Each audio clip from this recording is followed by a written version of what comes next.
Welcome everybody. Today is Thursday, January 4th, 2024. We're here for the Instructional Subcommittee.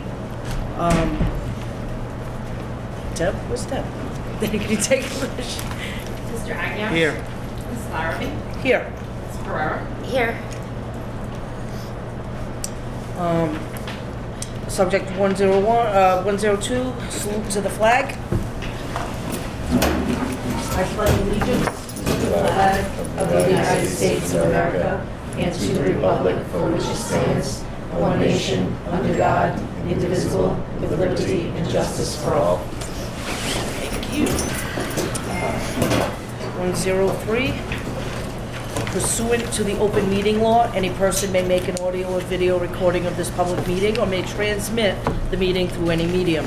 Attendees are therefore advised that such recordings or transmissions are being made, whether perceived or unperceived by those present, and are deemed acknowledged and permissible. Happy New Year, everybody. Happy New Year. Deb, do we have citizens' input? We do not. Thank you. We've decided to go out of order. Mr. Aguirre does have to leave early today. So if you'd like to make a motion, one of you, to go out of order. Can we go out of order 04, 02, and then 01? Second. All in favor? Aye. Okay, so we're going to start with 3004. Discussion to vote and refer drug education curriculum, intervention, diversion, and empowerment. Who's that being presented by? Myself. Dr. B. Is this, what? So I was giving her a drum. Was the only one, Yes. right? Okay. I'm in a weird mood. It feels like a Friday. Should be Friday. But it's not, so you gotta work tomorrow. I'll be up right now. Smile on my face. All right, Dr. B. Thank you. So, I have been working with secondary principals, vice principals, we have been working on looking for programs to support our students with drug education as it relates to an alternative to suspension. We've looked at a couple of programs, and many of the programs were very specific as it relates to particularly alcohol, particularly vaping, particularly marijuana. But we came across the I Decide program, which is being sponsored through the Department DPH of Public Health. It's a program through Mass General and the Brigham. I've given the evidence in the packet and some of the background on the program. The program itself was piloted in 2020. There were 95 middle schools and high schools across the state who participated. Since then, the program has grown to 305 schools across the state who have been participating in the program. The piece that we like about the program is that it's a Tier 2 focus, so it would support students who have been found in violation of school rules and the code of conduct. The program is a 4-session, 60 to 70 minute educational program that can attend to any addiction that students might be experiencing or infraction as it relates to drug and alcohol related school infractions.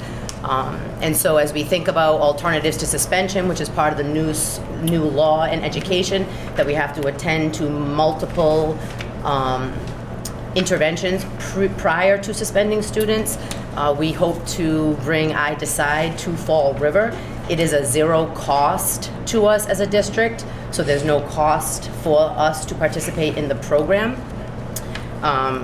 And as we've looked at it, it's also a program that can be done one-on-one, so students can attend to the program individually, or it can be done in a group setting. So our support staff who can work with kids after school, before school, Saturday schools, to really hold kids accountable, but at the same time educate kids on the harms of addictive substances with which they got caught in school using. So I wanted to be able to bring this to the committee, to the subcommittee, with a hope to refer to the full committee so that we can adopt the program and use it for the second half of the school year. Is this for middle school? I'm sorry. Is this for middle school? Yep, as grades well? Okay. 6 through 12. I haven't had a chance to read it because I couldn't find it on board docs, but okay, I guess I'm gonna have to read it first. So It's really about educating kids as opposed to jumping to, you know, punitive measures that suspend kids This out of is a great school program. and put them back in the community where they found the, you know, what got them into What we it. should be doing with adults in our community as well, right? So I think it's great, and the fact it doesn't cost any money is great, and the fact that it's produced by reputable people is great. So is this So we're going going to do, just send it to the full committee? That would be my request. That's the Yeah. request, to send it to the full committee. Right, I'll make a Zach, yeah, motion. before I, Yeah, my only concern, it sounds like it's a good program. We've been sorely lacking a drug awareness type of program and curriculum across. So when you say this is for diversion and the students that have gotten caught doing something, whatever it is, I think we need to expand this at some point to look at a full curriculum. Like, what are we going to do? How are we going to embed it in our health curriculum? And when I first read this, that's what I thought it was. So I'm definitely in favor of this, but eagerly awaiting some sort of research that you've done to figure out what are we going to do for all kids. As part of the Fitzgerald's regular- on that.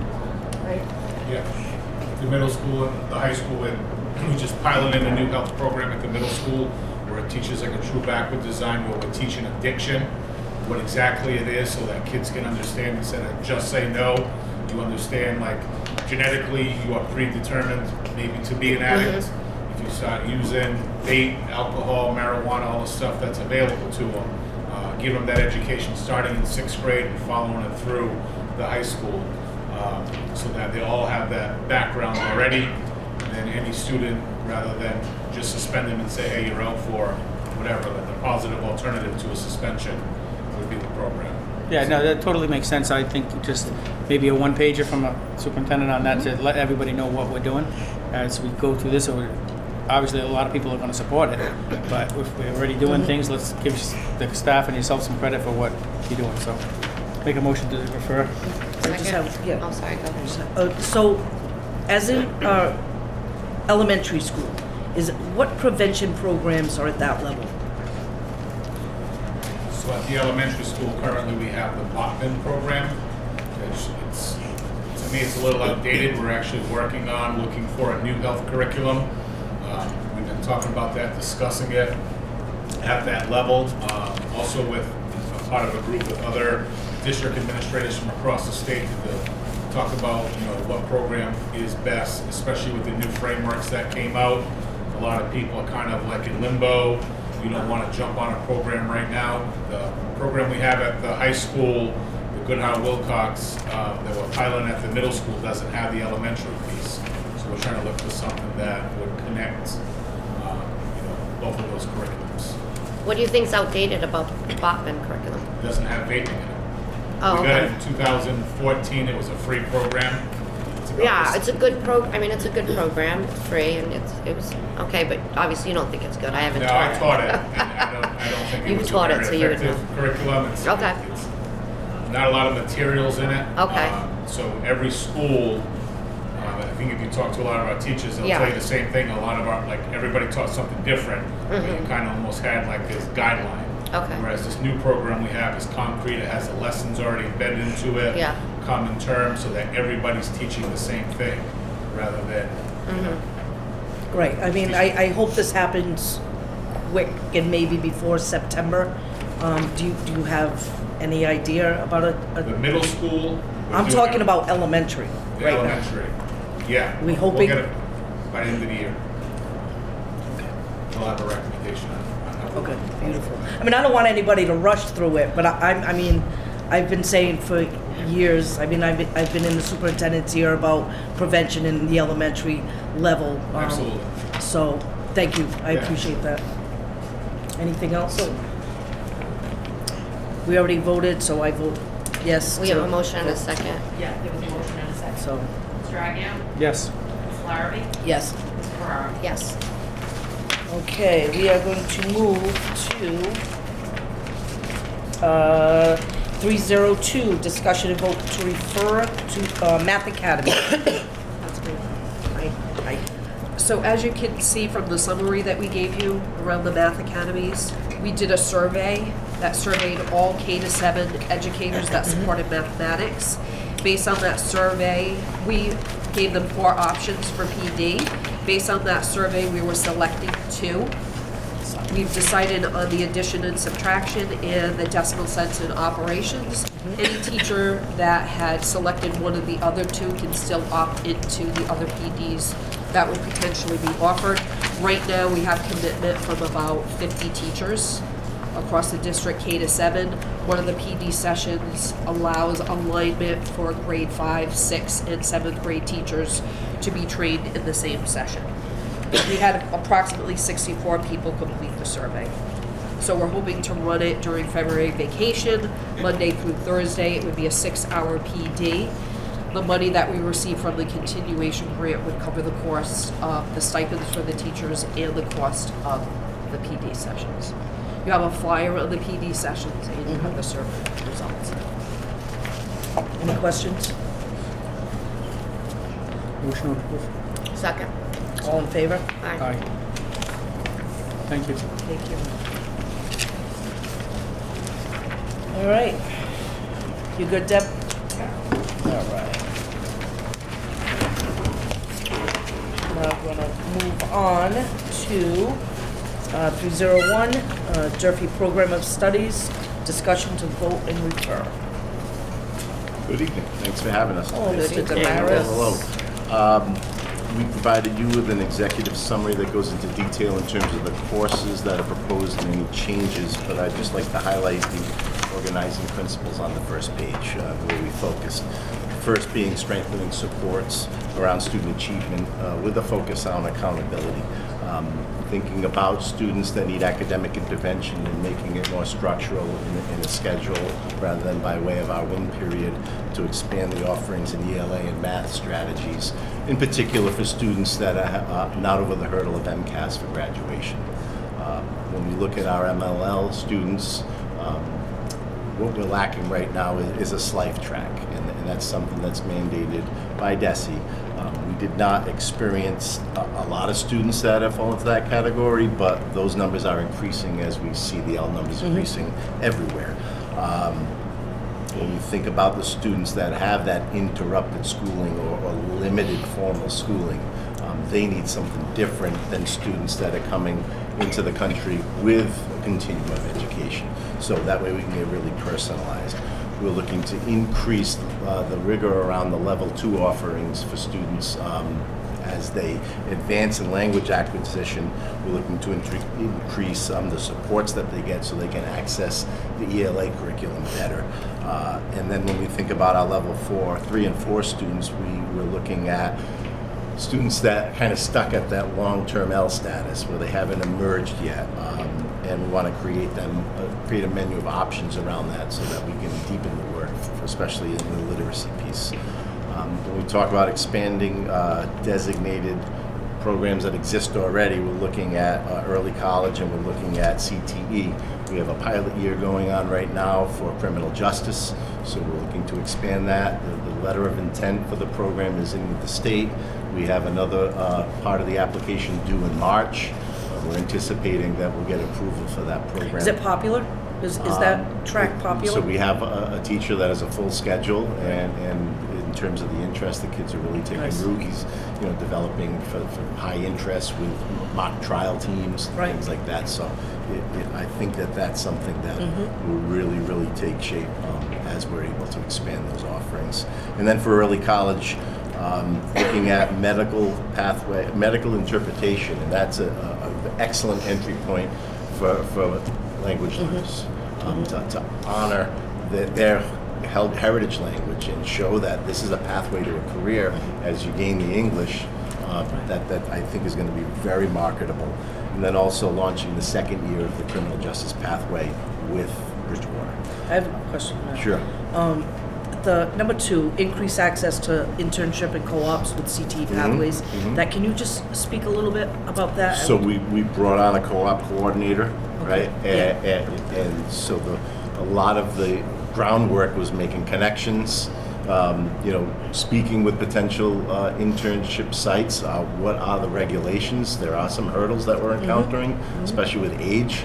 The student's not 18, a lot of companies don't want to touch it, so we're trying to figure out where that works, but we do have a couple of students out now, and there are several more in semester 2 that are heading out, and I see that the work going on there is going to be a template for work that we can pull across the entire student body, not just for CTE. We Right. think about internships for kids that they're not career bound or college track, but they want to go out and see what an engineer does or what goes on in a lawyer's office. So that's work that's it's still embryonic, Yep. but Yep. it's gonna launch for sure. Good. Okay.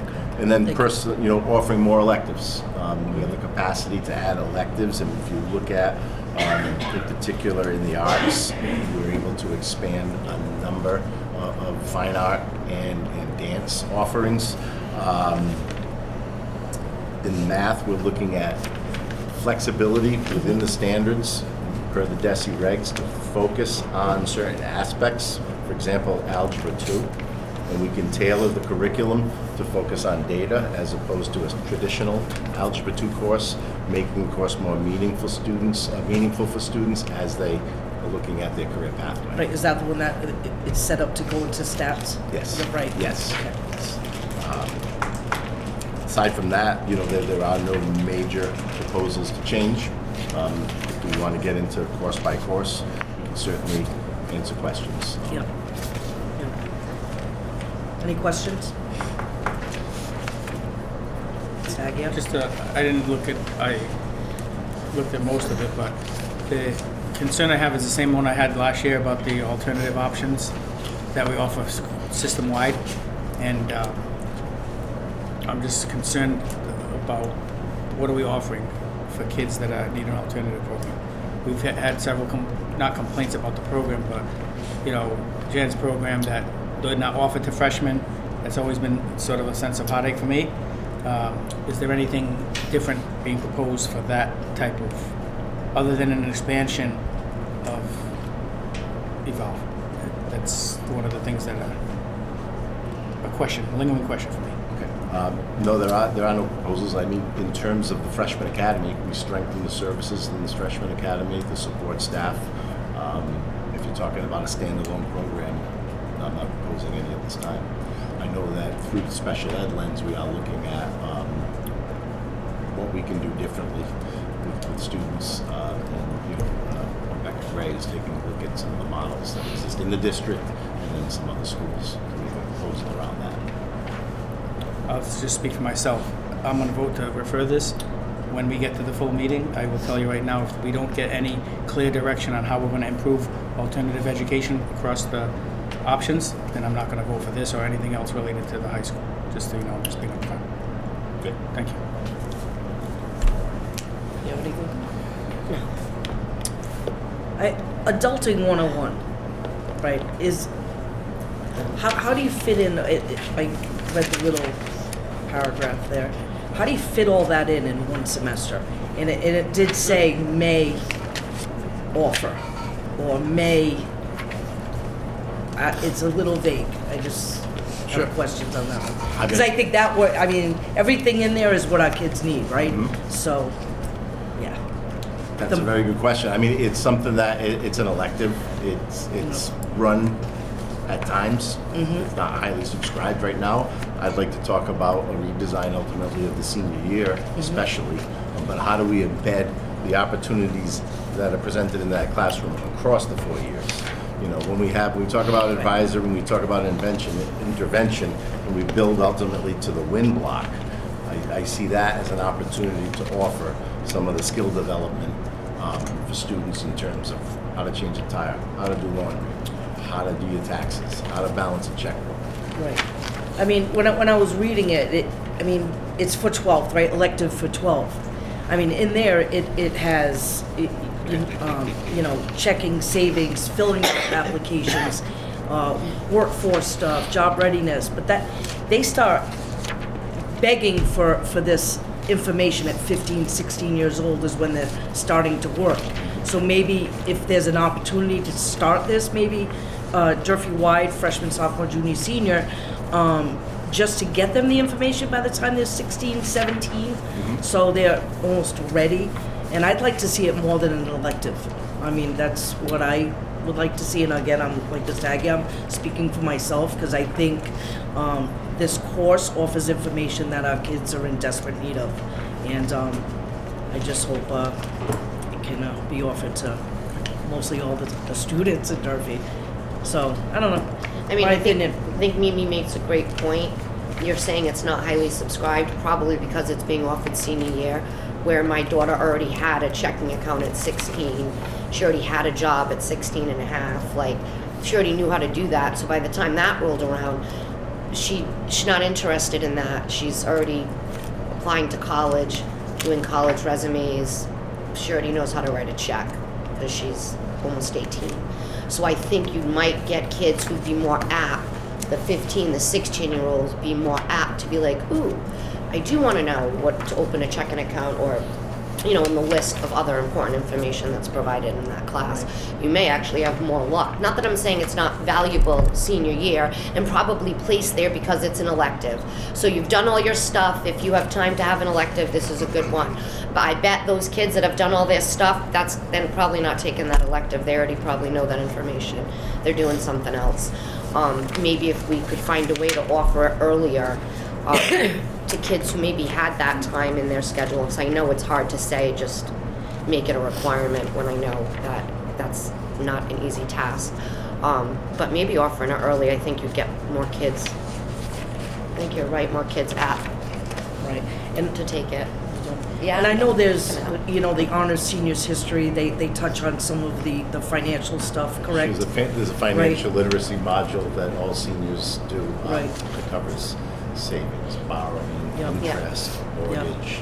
And again, I That's think good. I'd like to just see it a little younger, before they start getting out there and getting those jobs and they spend their first $150 check on sneakers, you know, maybe budgeting and understanding starting younger. And I'm a big force on starting younger with everything, the prevention, the financial, all of it. So I think you know where I stand on that, and just I hopefully we agree. can, I could probably take the class. yeah, Shelley wants to take it. But thank you. Thank you. Roll call, Deb? Do we make a Motion, motion? sir. Yep. Second. All in favor? Aye. Aye. Aye. Okay, where are we? It's fine, man. Okay, we are going to go to 303, platform usage, instructional discussion. Is that you, Dr. Crowley? It is. So, over the course of this year and moving forward, we would expect that we have that there will be questions coming up around the platforms, many of them which cost tens of thousands of dollars each per year, and how we're using them, whether or not they're effective, if they're used as intended across schools and things like that. So we wanted to just provide some information at nearly mid-year in terms of where we are with platform usage in math, ELA, and science. And so there's a list here. We'll go in order unless anyone prefers we take them out of order. And so I know a lot of backup was sent, a lot of charts, graphs, and who's using it and for what and all that. And so I and the rest of the people on my team have just prepared, a couple of statements about each one, and then we can open it to any questions that have come up. Okay. So we'll start with Matthew. So Mathia is the textbook portion of Carnegie that we use. As you can see, we've had some slight increases in terms of syllabus completion and their applause score for the workspaces that they have done. The data changed a little bit. That report that was pulled for Mathia was early in December. Right now, in terms of syllabus completion, we're a little over about 4% over what we did last year. We've had an increase of 1 hour and 46 minutes of average usage time, and applause earned, which is really like a percentage score that they would get, is close to 2% higher than it was last year. So all schools are following. We worked over the summer to do a scope and sequence, so it was easier for them to follow. All schools are working and following that. What I'm working on in terms of next steps with leads is really diving into the data and looking at it by educator, how we can support them so they have opportunities to look at student data and set goals for them. So we're doing tiered support, and what we're noticing is they really just need support in structuring it in the classroom, because the way that you prepare for that lesson is very different than how you would a textbook lesson for it. I'm also working with Carnegie to correlate the data. So they're going to help me cross-reference MCAS data with the applause scores and then compare both workspace completion and applause scores from last year to this year as we go through. The next one is ST Math. And as you can see, again, all schools have increased since last year. We met with 1A and ST Math the other day, and a few weeks ago. We're projected to hit the 80% mark or higher by the end of the year. We had one school that hit over 100% last year. So in terms of the state, we're above a lot of the other schools in the state for where we are. Dosage, again, I'm working with them where I just communicated a few days ago with one of the leaders from ST Math to take our data from here, quiz growth data, our progress, MCAS, and benchmarks, and do a correlation so I can see the impact that it's having, and our district benchmarks. What I'm focusing on for the remainder of the year is really working on introducing content language after the puzzles are done. So we've had PD for paraprofessionals, for teachers, but for our MLLs, there's no language in it whatsoever. So in order to connect the language that's in illustrative math and the core standards, we're going to do a PD. It shows them how to do the puzzle and then just bring the language in by doing math problems from the text. Also to focus on PD for small group and using manipulatives to support puzzles. We've done that with paraprofessionals and teachers. Right now, with the leads, we have to go in and give more feedback and support on how to do small group in the classroom. And then the last piece of information that you received was on illustrative mathematics. This is different. It isn't in terms of how they're scoring on checkpoints. It really is the usage of the platform. So prior to this year, they were engaging in it, but not to the extent that we wanted them to, right? And again, with any new curriculum, it takes time. There's many different components. They have centers that they have to do. Did you want me? No, I flipped my pen, sorry. They have centers that they have to work with. They have the text, but they also have the opportunity to assign parts of the text through the digital platform. So we've worked on that this year, doing checkpoints, and the focus for the remainder of the year is how they can use the centers within the platform. So for example, if they run stations or centers on a day, they use the paper copies of it, but we'll be working with them so they can actually engage in the digital parts of the centers in the same way they would engage with an ST Math puzzle. But overall, we've seen increases in all three of the digital platforms that we have. And I think that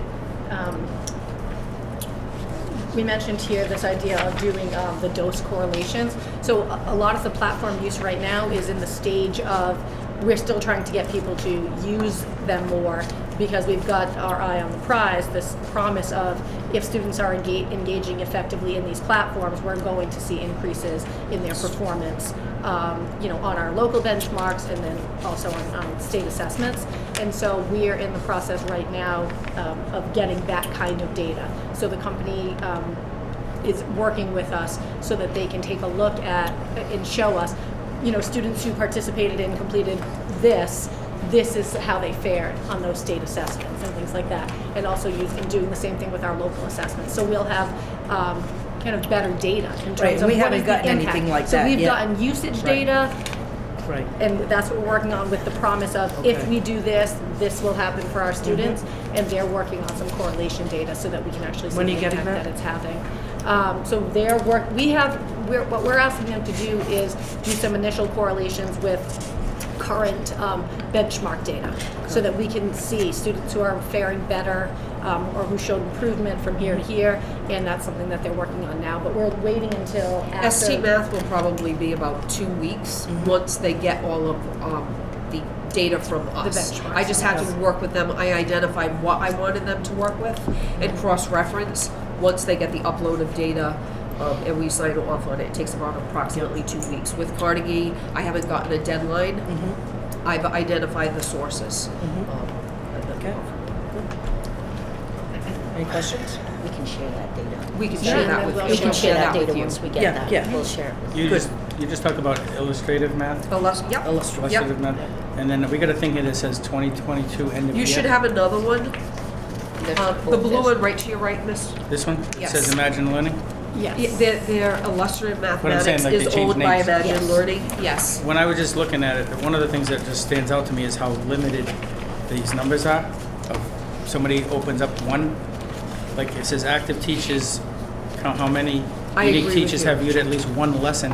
I agree with you. What is the expectation that's set to start the year? So when we go in and do classroom observations, last year being new to it, when they gave me the data at the end of the year, I'm like, well, this is just one time they could go in. It's misleading on both ends, right? It shows if you go in one time that you're all set.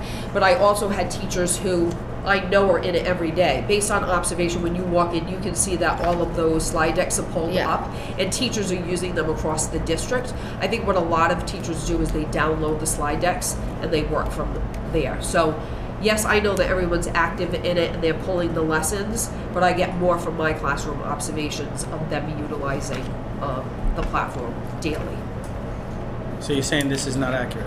No, it is accurate. It says that there's like 74 teachers who have logged in, but it really only tells you that they've logged in to view a lesson versus right, and working off of it versus giving me data usage on every time I log in as a teacher for every single unit or lesson. There's additional data for, I can tell if they assigned a checkpoint, which all schools are assigning all checkpoints through there, but they don't have that within there. So, That's more if we were looking at assessment data right now. but when rather you look than at it, it usage. says the, Which then one you are have you on? the new one, it's like page 4 or 5, it says all the schools, how it adds up to the 2 something, or whatever. Yep, 233. I just don't, how many teachers do we have? What is that? Are you on represent? active teachers by grade level? Is that what it is? By school? Yeah. It Or says by here- school, by? You have by school, like the earlier one said 223, some 200 in November, 233. The next page says by grade level, and it shows grades 1 through 8, and then a empty list which has other people in it. But we have a lot more teachers than these numbers. Is my thought. My first reaction is, One of the things I would say, and I think it aligns to what Mrs. Patterson was saying, is that it is possible that on a grade 2 team, one teacher downloads, shares, and then both teachers are working off the same downloaded PowerPoint to personalize it. So we go into people's classrooms and we'll see kind of the names have changed, So the that's the pictures may common have practice changed. then, right now? So They're that- sharing, So they are sharing because they're collaborating and they're planning. But sometimes that's not true. Sometimes you'll have both teachers download, or sometimes someone could go in and have one login and they could download multiple things. Their neighbor could go in 5 days in a row and download something each day. how do you It doesn't- track that though? How do you? That's what we're not able to track. That's why the data that we get Sorry, says just they've classroom logged in observations. at No, least it's fine. once. So that's why we have to go into the classrooms to see, okay, it looks like only one teacher in this school or this grade level or something is using this in the 5th grade, but we need to go into the multiple classrooms to see, no, all of the teachers are using the materials, and you can really only see it by observation. And I think when you look at the numbers where they talk about creating assignments, that's what I focus more on. That's telling me that they are actually going in there and assigning the lessons through the platform, which wasn't a common practice before. They all have a text, and they can use the text, they can use the digital platform. It provides opportunities for kids who have different learning styles to engage better with the technology to do either one. That's telling me that they're going in and actually clicking on and assigning like lesson 4 to it, where they weren't doing it before. but I But understand yes, what I you're agree. saying. When It's- you go it's back, missing. now we go to the assignment page, there's only 94. It's even less. Then we go to the next page, says editing lessons. In November, there was 8. So I'm not suggesting that it's not happening, but by presenting these things, it's begging questions of what is happening. That's my only point. I would say maybe there's got to be a way to hold the building leader accountable to have them sign off on the fact that they're aware that their teachers are all using this stuff in the ways, like if it's a team. Like in my school, I know that my 2nd grade team shares all the stuff. It does exactly what you just said. Yes. But I could sign a paper if my boss asked me, are they using it? Because I know that they've shared it because I've been in, like sort of a secondary way to Follow up, to make hold sure them that- accountable. Because now you do that, then that leader's going to go to them and say, you better be using it because every term or whatever unit, I'm going to have you sign something that says, are you using it or whatever. Yep. I just think there's got to be an alternative way. I appreciate the data. I was asking for data, but sometimes if it's making it look like as if you're not using it and you are, it's an unfair.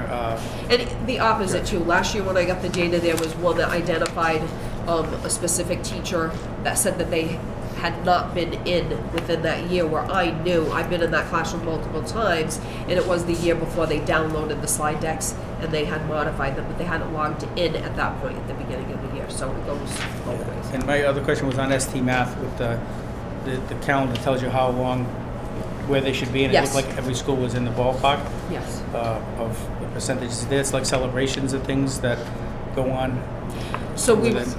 we were provided a calendar for, I didn't include the calendar this year, where they identified by week where everyone should be. We celebrate that through Thursday Tea. We also celebrate that within schools, and they have everything posted on the wall. What I will ask for this year is, they have a new metric, it's called Journey Progress, where it really just shows, Puzzle Progress shows all of the puzzles that were assigned to students. Journey Progress shows you the grade level puzzles that were assigned.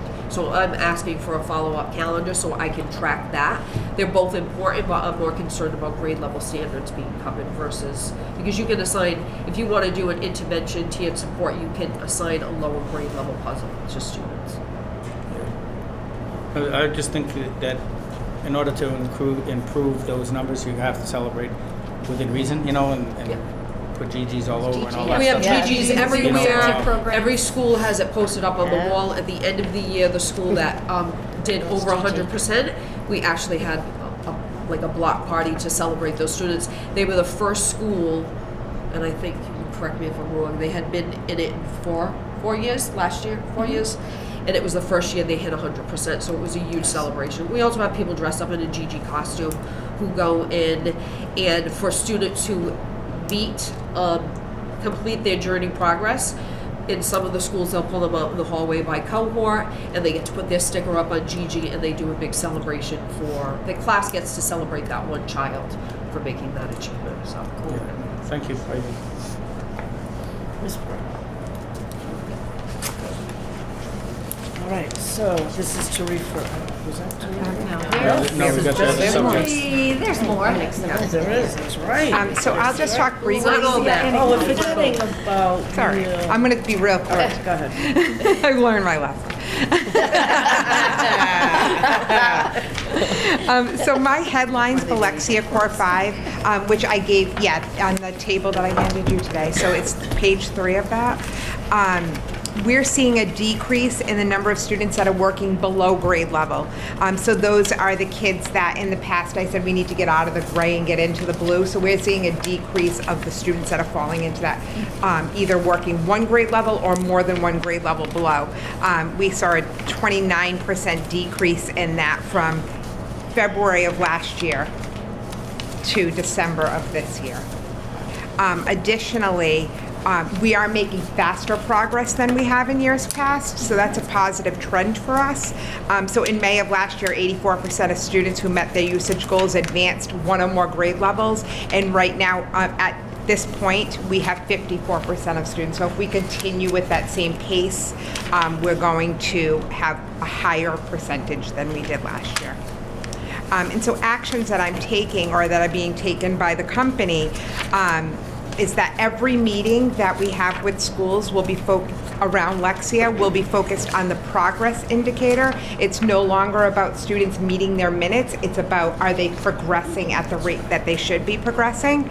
And also, to Mr. Aguirre's point around teacher engagement in the platform, there's also going to be doubling down on that to make sure that all teachers are constantly looking at that data, so that students don't get stuck at a specific level and they're able to progress in the platform.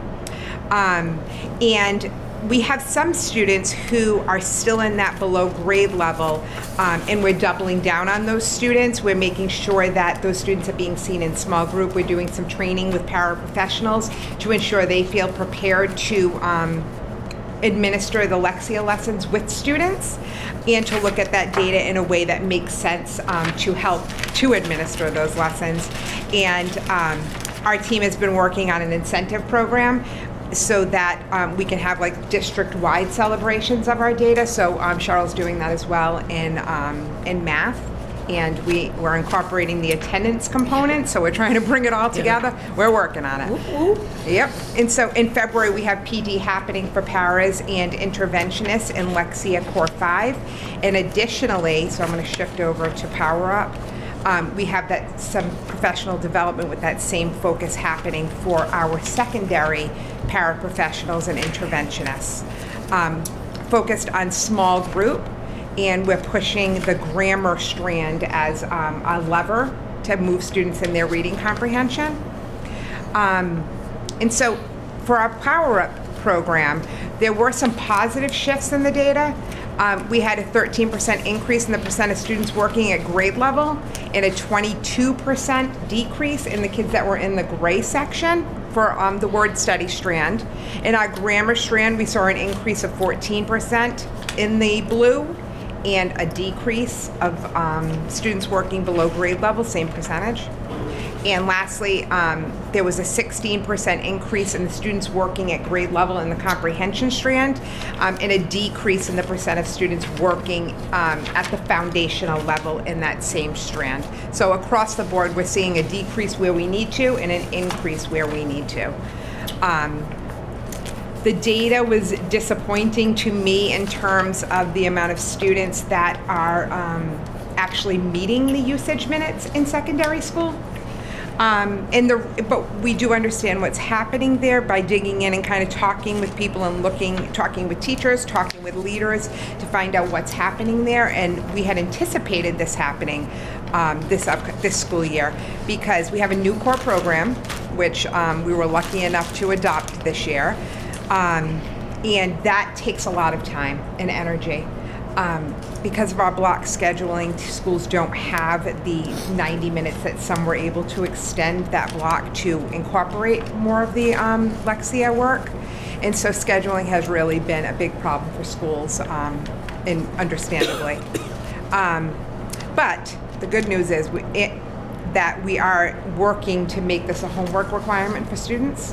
And so there's been some communication out to parents around how this is the way that this is what we want your child doing at home. They're going home with devices for the most part, and so with those devices there is this requirement that they engage.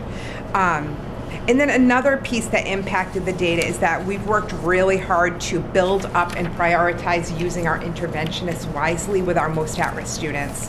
And so because of that, if there is time built in for intervention, the students are not just sitting on a computer program. Instead, they're working directly with an interventionist, which also impacted that data. Mm-hmm. Any questions about Lexia?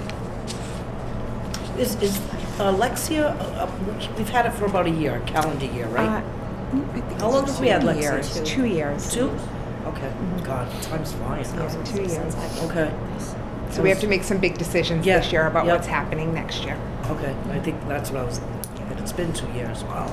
So I've already spoken to the company about my concerns at the secondary level. Yep. And so those conversations will continue to happen. Okay.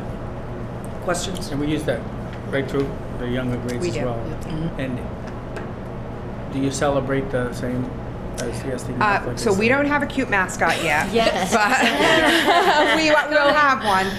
And so we do have celebrations. I was at TNZ Celebration the other day. They had a glow stick dance party. And so there are things happening within the building. And then additionally, now we're layering on the incentive at the district level. Yes. I think it's a good program too, but there's so many things for us to figure out, but for you all to figure out. But I just think at some point we can't do them all, and we used to spend a lot of money anyway. But the focus of is it working? And then you say like we're making improvements, and I'm thinking, okay, so that means our scores are going to improve. That's what we need to see. But then when we see it and it doesn't, it gets to be like, now what? So we can only be told that so many times before. Right. The difference between this program and ST Math is that ST Math is grade level content, and so you should see that dose correlation happening.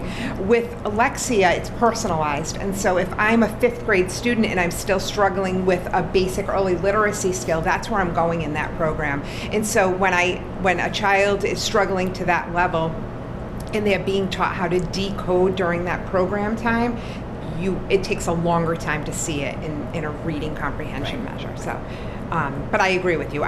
We should see a correlation to what's happening in Dibbles or our other measures faster than we see it on a standardized test. Do we do anything with after-school extra tutoring for students that can't read? Have Yes, difficulty so there are reading? schools What do that those have, look like? there are schools that have programs that are running after school hours where they target specific subgroups of students. There isn't anything like at the district level that's happening that way. It's just the support from us. Could we just get something I'm curious to see Yeah. what, in the elementary level, what they're doing for Yeah, definitely. after school, like combination of probably a bunch of different things? Yeah. Appreciate it. Thank you. Are you? You mentioned, I'm sorry, you mentioned that in the conversations with Lexi, you mentioned a couple of things that you're not happy. What are those things? I'm not happy with the usage, but I understand why it's that way. Yeah. I don't think that it's the fault of a teacher or a student necessarily. It's the constraints of a schedule. And so, because the schedule is the way it is, and I do want teachers to prioritize the core program, this has been kind of a sad consequence of that. Gotcha. I still have to talk about Ignite. Do you want me to talk Yes, about it? yes. Go for it. Okay. Yes. All right. So, in the beginning of the year, last year we received the grant for Ignite to have 300 of our students receiving one-to-one high dosage tutoring, virtual 15 minutes a day. And so we launched in early October. At that time, all the baseline data was in, and that baseline data kind of lives within the table that's in front of you. And so we had a good percentage of these at-risk students. So the students were flagged at risk on our universal screener, and then they were given a diagnostic through the company, and then the company categorized students based on the diagnostic, and that's the information that you see here. And so in the beginning of the tutoring program, we had about 70% of our kids who were falling at the kindergarten level, the students that were targeted for this program. And now we see a shift in that, where we've seen about an increase of about 25% of our students, of the 300 students, moving into the at grade level content, which is really, really important.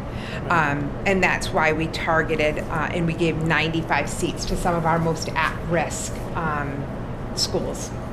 And so we're collecting our Dibbles data in February, and then we'll be able to look to see is what we're seeing here actually translating to the grade level screener that will re-administer at the middle of the year.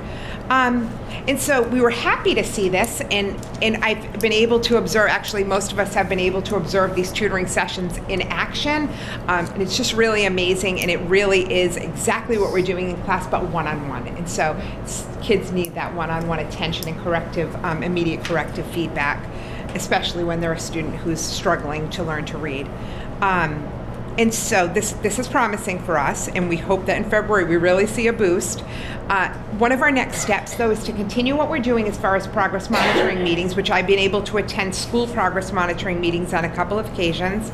And then I've also had progress monitoring meetings with the company around district level data. And teachers are sitting at the table and they're engaging and they're talking about their kids and what their kids are learning and how it's translating to classroom action.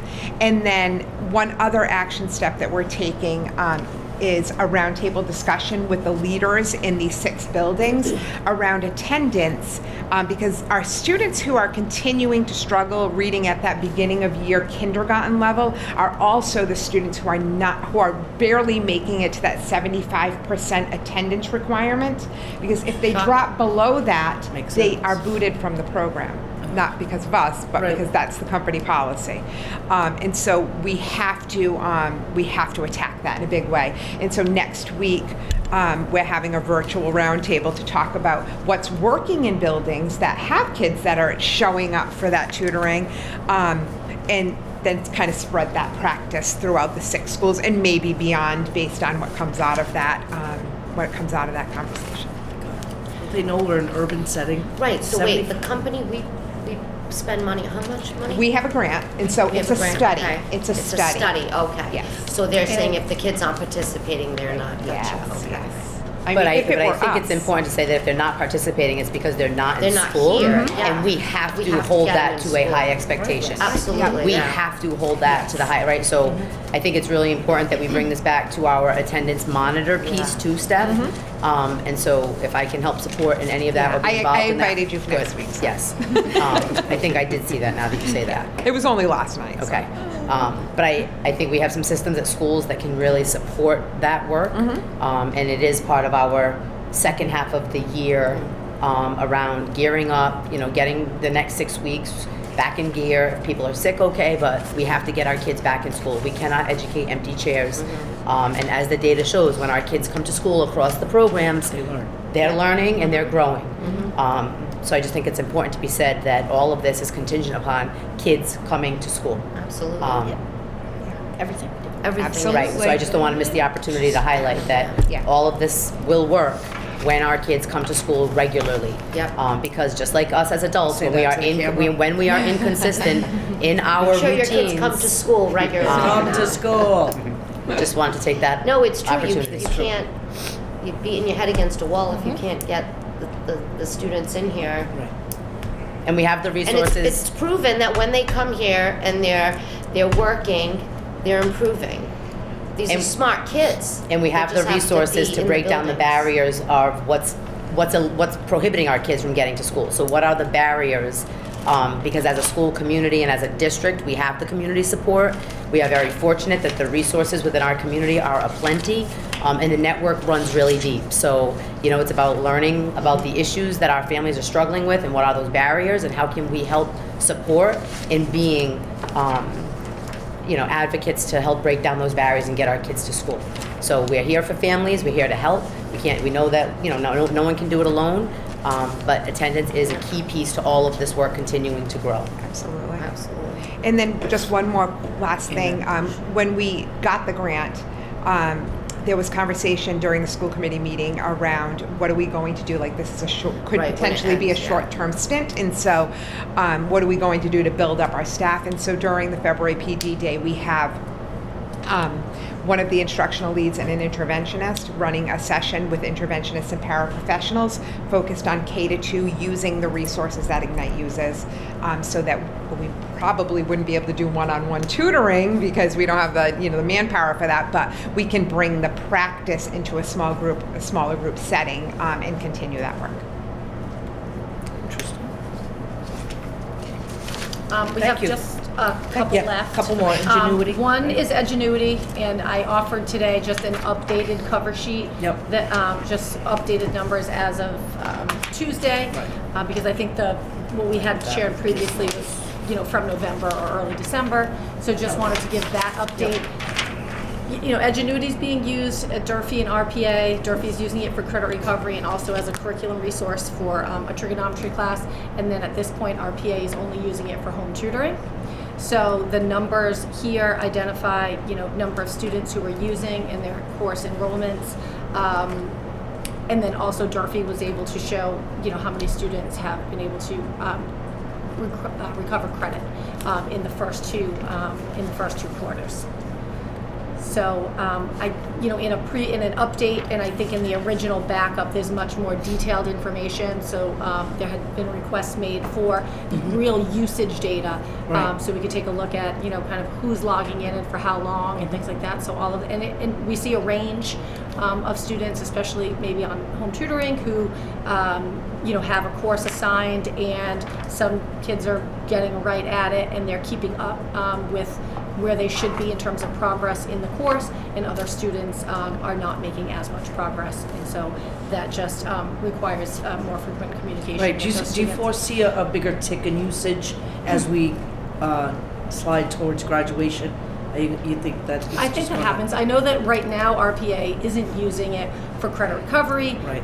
They might very well be in the second half of the year. Right now they're using live teaching for their credit recovery, and certainly I think we see a trend at Durfee where as we get closer, Right.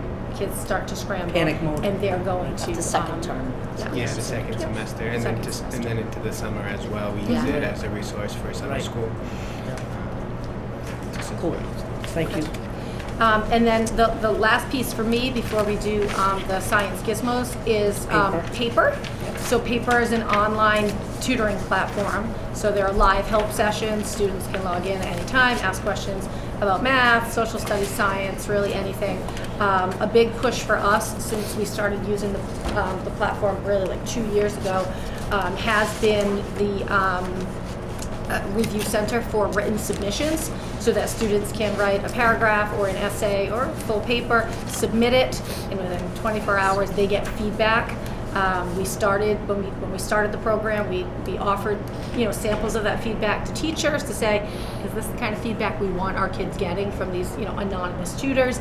Yes, that's going to be that's a game changer for us. And so students are able to submit first drafts. In some classrooms, we'll see students have a choice of a peer editing session or a paper editing session, and they can get on, either they can submit or they can get on live and get some feedback. So we're seeing some success. I shared here the numbers from last school year and this school year.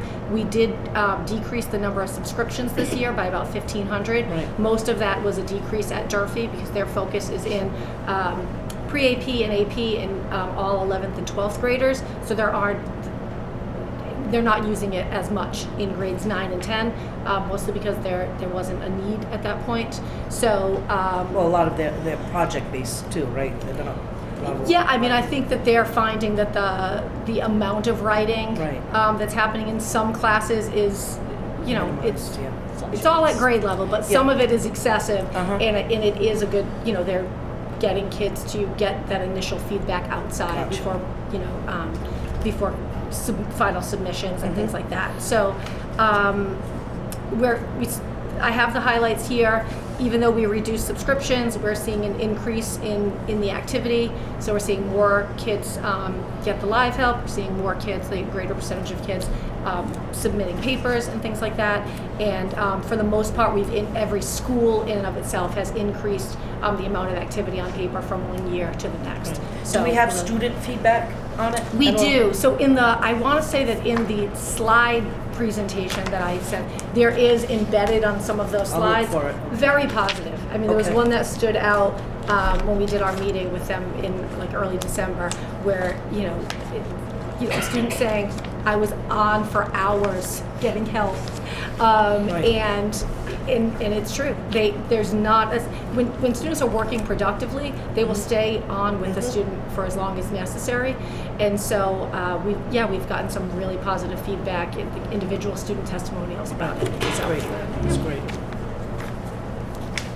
I think it's So, actually on the third page. Gizmos. Yeah, there's a couple on the third page. Gizmos is, I just want to say, it's not a progress monitoring platform like we've seen for ELA and math. We invested in Gizmos for grades 3 through 5